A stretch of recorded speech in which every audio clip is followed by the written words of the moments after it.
Manufacturing account का सवाल है। GH limited manufactured car parts and has provided the following information relating to the year end 31st March 2025। तो हमें revenue दी है, फिर हमें रॉ मटेरियल की ओपनिंग इन्वेंट्री, क्लोजिंग इन्वेंट्री दी हुई, क्योंकि इफ़ यू सी 31 मार्च को हमारा साल एंड होता है, तो हमारा साल स्टार्ट कब होता होगा? 1 अप्रैल 2024 को स्टार्ट होता होगा। फिर हमें फिनिश गुड्स की ओपनिंग इन्वेंट्री, क्लोजिंग इन्वेंट्री दी है। फिर हमें सैलरीज एंड वेजेस दी है, operative wages, factory supervisor wages and office staff wages. Remember one thing, manufacturing account में हमारी सिर्फ फैक्ट्री के रिलेटेड एक्सपेंस होते हैं, हमारे इनकम स्टेटमेंट में ऑफिस, डिस्ट्रीब्यूशन, बाकी वो एक्सपेंस होते हैं जो नॉन फैक्ट्री एक्सपेंस होते हैं। फिर हमारे पास आता है purchase of raw materials, purchase of finish goods, carriage inwards, factory machinery at cost, फिर उसकी एक्यूमुलेटेड डिप्रिसिएशन दी गई हुई है। Remember one thing, accumulated depreciation जो भी आपको दी गई होती है वो ईयर स्टार्ट की दी गई होती है। आपको अगर देख भी जाए without any date, remember one thing, ये 1 अप्रैल 2024 की एक्यूमुलेटेड डिप्रिसिएशन होगी, इसमें 2025 की नहीं होगी, इसमें हमें ख़ुद ऐड करना होगा। फिर हमारे पास आता है rent and rates, electricity charges, insurance, factory general expense. फिर हमारे पास आता है वर्क इन प्रोग्रेस की opening inventory, closing inventory. Work in progress वो गुड्स होते हैं जो कि अभी प्रोसेस में होते बनने के, लेकिन वो अभी कंप्लीट नहीं होते। Depreciation on factory machinery is to be provided 15% using the reducing balance method. Rent and rates is 60% to the factory, while remainder being for income statement. While being for office, electricity charges are split in the ratio 5:3 between factory and office. तो 5 का part factory है और 3 का part office है, यानी total part 8 है। फिर insurance is split equally across factory and office. Prepare the manufacturing account. सबसे पहले हमारे पास आता है रॉ मटेरियल। रॉ मटेरियल की हम ओपनिंग इन्वेंट्री कितनी है? 21,700 रॉ मटेरियल की ओपनिंग इन्वेंट्री।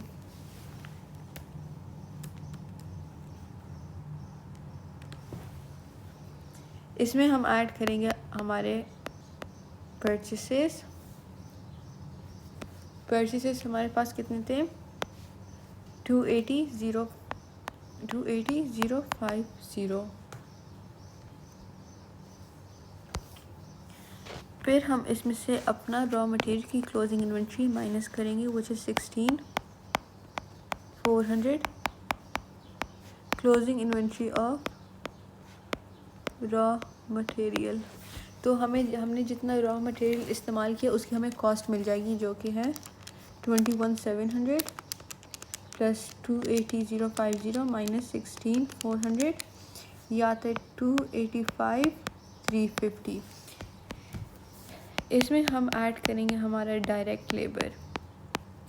अगर आपको याद है, हमें 3 किस्म की हमें वेजेस दी गई थी, operative wages, factory supervisor wages और office salary wages. Office salary तो फैक्ट्री से रिलेटेड तो है ही नहीं, तो हम इसको इनकम स्टेटमेंट में डील करेंगे। अब फिर से हमारे पास 2 एक्सपेंस रह गए, एक ऑपरेटिव वेजेस और factory supervisor wages. Supervisor indirect labour cost है, और जो ऑपरेटिव वेजेस है वो मशीन ऑपरेटर्स है, वो हमारी हमेशा डायरेक्ट लेबर कॉस्ट होती है। तो हम इसमें डालेंगे ऑपरेटिव वेजेस की 21,400 कॉस्ट, 24,200 हमारी डायरेक्ट लेबर की कॉस्ट आती है। जब आप टोटल कॉस्ट डालते हो, total cost includes your direct labour, direct material और एनी अदर डायरेक्ट कॉस्ट जो कि हमें नहीं दी हुई अभी, that makes up your prime cost. Prime cost is the total of direct cost. तो 285,350 प्लस 241,200 को ऐड करेंगे तो आपके पास आता है 526,550। ये आपकी आती है प्राइम कॉस्ट। प्राइम कॉस्ट में आप फिर बाकी वो फैक्ट्री ओवरहेड्स डालते हो, जो कि आपकी फैक्ट्री की इनडायरेक्ट कॉस्ट होती है। Factory indirect cost. सबसे पहले I like to use my additional information, क्यों? क्योंकि फिर वो कभी कभार रह जाती है आपसे। Insurance is split equally between factory and office. Insurance आपके पास दी कितनी थी? Insurance is 18,400। 18,400 divided by 2 is 9,200. So 9,200 is both for factory and office each. तो सबसे पहले indirect cost आपके पास आती है 9,200 इंश्योरेंस। उसके बाद electricity charges are split in the ratio 5:3 between factory and office. मैंने आपको कहा था कि टोटल पार्ट 8 है,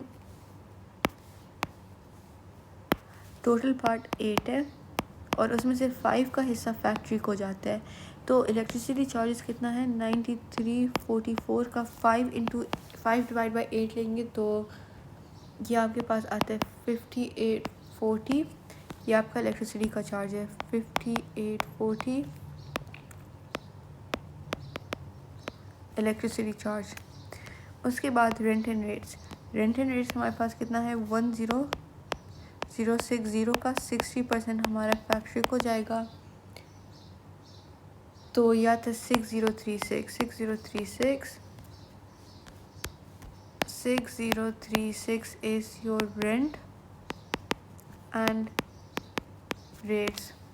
Next is depreciation on factory machinery is to be provided at 15% using reducing balance method. Reducing balance method मैं इधर करूँगी। reducing balance method पर आप हमेशा नेट बुक वैल्यू पे परसेंटेज रेट लेते हैं जो कि 15% है। नेट बुक वैल्यू हम कैसे निकालते हैं? Net book value is cost minus साल के शुरू में उसकी कितनी डिप्रिसिएशन लगी हुई थी, एक्यूमुलेटेड डिप्रिसिएशन। फैक्ट्री मशीनरी की कॉस्ट 427 थी, सो 427,000। अभी मैं नेट बुक वैल्यू फर्स्ट निकाली हूँ। अब हम इसमें से एक्यूमुलेटेड डिप्रिसिएशन माइनस करेंगे 187,000, ये आती है 240,000 हमारी net book value. Net book value पर अगर आप 15% लो विच इज़ 36,000, तो ये आपकी डिप्रिसिएशन आती है फॉर द फैक्ट्री मशीनरी। तो 36,000 फैक्ट्री मशीनरी के ऊपर जितनी डिप्रिसिएशन लगी हुई थी वो है। I am done with these points, ठीक है। अब मैं देखूँगी कि मेरा ट्रायल बैलेंस में कुछ रह तो नहीं गया। सबसे पहले we have our factory general expense which is 27,640। ये भी हमारे मैन्युफैक्चरिंग अकाउंट में जाएगी क्योंकि ये हमारी फैक्ट्री की कॉस्ट है। तो 27,640 हमारी factory general expense. Next insurance भी कर लिया, इलेक्ट्रिसिटी भी कर लिया, रेंट एंड रेट भी कर लिया, डिप्रिसिएशन भी निकाली, कैरेज ऑन फिनिश गुड्स पे है और finish goods is always dealt in income statement, तो ये मैन्युफैक्चरिंग अकाउंट में नहीं जाएगा। उसके बाद परचेज ऑफ रॉ मटेरियल भी कर लिया। Yes, here we have factory supervisor salaries which is 48,240 factory supervisor salaries. उसके अलावा हमारे पास कोई एक्सपेंस नहीं क्योंकि ये रॉ मटेरियल की ओपनिंग एंड क्लोजिंग इन्वेंट्री है और ये फिनिश गुड्स की। तो I am gonna total my cost.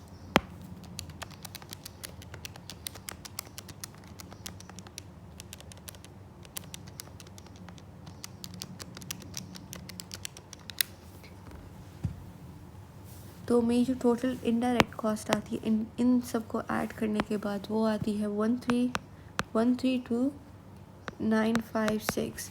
अब मैं अपनी इनडायरेक्ट कॉस्ट को अपनी डायरेक्ट कॉस्ट या जिसको हम प्राइम कॉस्ट भी बुलाते हैं उसमें ऐड करूँगी तो मुझे टोटल कॉस्ट मिल जाएगी। ये आती है 659,506। इसमें फिर हम अपनी डालेंगे वर्क इन प्रोग्रेस की opening inventory, work in progress की ओपनिंग इन्वेंट्री, जो कि हमें दी गई है यहाँ पे 83,440 और हम सब्ट्रैक्ट करेंगे क्लोजिंग इन्वेंट्री। क्लोजिंग इन्वेंट्री कितनी है 92,510 हम माइनस कर देंगे तो आपका आंसर आएगा 650,436। ये आपका आता है cost of production.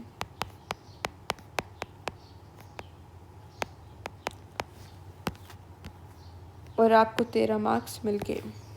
Then we have to prepare the trading section of the income statement for the year ended 31st March. Remember one thing, trading section is up till gross profit. आपने कोई expense नहीं लिखना, आपने सिर्फ gross profit तक deal करना है। तो सबसे पहला हमारा आता है हमारे पास रेवेन्यू। रेवेन्यू है 1107,272 1107,272 हमारे पास आती है रेवेन्यू। अब इसमें से हम कॉस्ट ऑफ प्रोडक्शन माइनस करेंगे। सबसे पहले कॉस्ट ऑफ प्रोडक्शन हमारे पास, सबसे पहले हम ऐड करेंगे अपना फिनिश्ड गुड्स की ओपनिंग इन्वेंट्री जो हमें दी गई है 76,370। इसमें फिर हम अपने परचेस डालेंगे of what finish goods only. वो इसलिए क्योंकि हमने रॉ मटेरियल और वर्क इन प्रोग्रेस को हमने मैन्युफैक्चरिंग अकाउंट में अकाउंट कर लिया, हम उसको वापस से अकाउंट नहीं करेंगे वरना वो ओवरस्टेट हो जाएगा। तो हमने परचेज ऑफ रॉ मटेरियल कितना किया था 122,430 122,430। इसमें फिर हम डालेंगे वो कॉस्ट ऑफ प्रोडक्शन।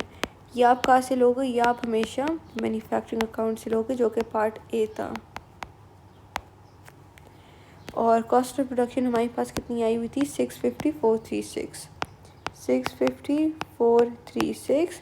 इसमें आप फिर अपना कैरेज इनवर्ट डालना भी मत भूले। कैरेज इनवर्ट क्योंकि वो फिनिश गुड पे था, तो कैरेज इनवर्ट हमारे पास कितना था, carriage inward on finish good is 2242। मुझे नहीं लगता और कोई एक्सपेंस है जो परचेज में कर लिए क्योंकि हमने सब अकाउंट कर लिया है। अब हम इसमें से फिनिश गुड्स की जो क्लोजिंग इन्वेंट्री थी 49,660 हम वो सब्ट्रैक्ट कर लेंगे। 49,660 क्लोजिंग इन्वेंट्री। और अब हम ये सब ऐड कर लेंगे 76,370 प्लस 122,430 650 प्लस 436 प्लस 2242 नेगेटिव 49,660। आपका आंसर आता है कॉस्ट ऑफ प्रोडक्शन वो 108,818। ये आपका कॉस्ट ऑफ प्रोडक्शन आता है। अब आप रेवेन्यू से जब कॉस्ट ऑफ प्रोडक्शन माइनस करोगे आपको ग्रॉस प्रॉफिट आता है। सो माइनस फ्रॉम रेवेन्यू और आपका ग्रॉस प्रॉफिट आता है 305,454। ये आपका ग्रॉस प्रॉफिट आता है।